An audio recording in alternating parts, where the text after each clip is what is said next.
The night I stopped believing in second chances wasn't loud. There were no gunshots, no shouting across alleyways, no police sirens chasing down lies. It was quiet. Too quiet.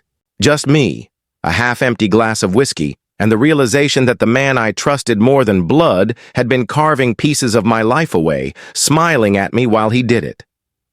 That's when I understood something simple but brutal. Betrayal doesn't come from enemies. It always comes from the ones you die for. My name is Daniel Mercer, and this is the story of how I lost everything, my business, my friends, my sense of peace, to a man I once called my brother.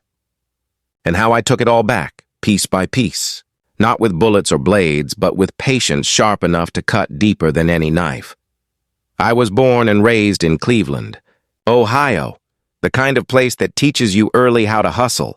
My father fixed cars in a one-bay garage, hands always coated in grease, lungs filled with the smoke of too many cigarettes. My mother worked double shifts at a diner, pouring coffee for truckers who forgot her name before they paid the bill. I wasn't given much, but I was given enough, a sense that hard work could build walls strong enough to keep out the storm. By 23, I was already running small renovation jobs, kitchens, porches, roofing repairs. Nothing glamorous, just honest labor. Then I met Ryan Blake. He was the kind of guy who could walk into a room and make everyone believe he owned it. Sharp suit, sharper smile, words coated in honey. He wasn't like me, he didn't sweat for his pay, but he made people listen. And together we built something real. We called it Mercer and Blake Contracting. I brought the sweat. He brought the charm. Within 5 years, we went from patching drywall to winning city contracts. We were on our way up. Or at least I thought we were. The first sign of betrayal never looks like betrayal. It looks like opportunity. One day, Ryan came to me with news, a new investor, someone with deep pockets who wanted to push us into bigger projects, housing developments, commercial builds, things that would triple our revenue. I was cautious. He was excited. And against my gut, I let his excitement win. At first, the money flowed like a river. We upgraded equipment, hired more crews, landed jobs that made my father's old garage look like a memory from another lifetime.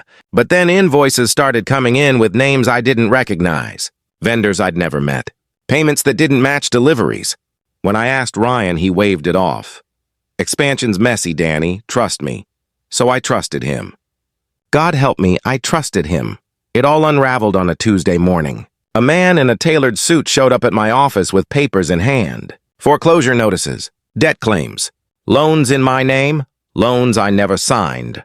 I laughed at first, thought it was some clerical mistake. Then I saw the signature, my name, perfectly forged. Ryan had been borrowing money against our company, funneling it into accounts that didn't exist, covering holes with lies until the whole thing collapsed under its own weight. And because my name was on the company, my name was on the line. I drove to his condo that night, pounding on the door until he finally opened it. He didn't look surprised. That's what gutted me the most.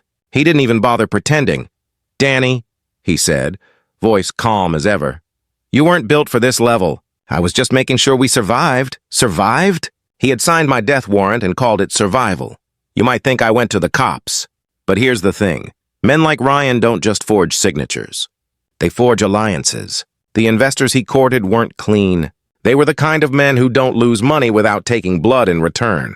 If I went to the police, I'd be a target on both sides, the law and the men who made their own law. So I stayed quiet. But I didn't stay still. I started digging. Late nights, hidden flash drives, copied documents. I traced wire transfers, gathered contracts, pieced together the puzzle Ryan thought he'd shredded. And while I collected, I played my role. I smiled at him in meetings. I nodded at his plans. I let him think I was broken, too scared to fight. Inside, I was sharpening my patience into a weapon. Revenge, I learned, isn't about rage. Rage burns too hot. It blinds you. No, revenge is about calculation, about waiting until your enemy is standing on the edge of the cliff, then giving the gentlest push. Ryan's weaknesses were obvious to me because I'd lived beside them for years. He couldn't resist attention. He loved expensive women and even more expensive liquor. And above all, he thought he was untouchable. So I built my plan around those weaknesses. First, I leaked whispers, anonymous tips to journalists, quiet nudges to suppliers. Small inconsistencies that forced people to ask questions. I didn't accuse him of anything. I just made sure the truth started dripping into the right ears. Next, I froze him from the inside. I rerouted shipments, delayed deliveries, created just enough chaos to make him lash out at employees and partners. His temper did the rest. People who once trusted him started doubting. Clients walked away. Investors hesitated. And then came the final blow. The evidence. I packaged every forged document, every wire transfer, every false invoice into a neat, undeniable file. And I delivered it. Not to the police, but to the very men Ryan had stolen from, because men like that don't file lawsuits. They collect debts in blood. The last time I saw Ryan, it was raining. He stumbled out of a downtown bar, drunk, suit jacket hanging loose. That famous smile cracked at the edges. He saw me standing under the awning and froze. "Danny," he said, voice slurring, "you don't want to do this." I didn't say much. Just handed him a small envelope. Inside was a single flash drive. The same file I'd already delivered to the men he'd crossed.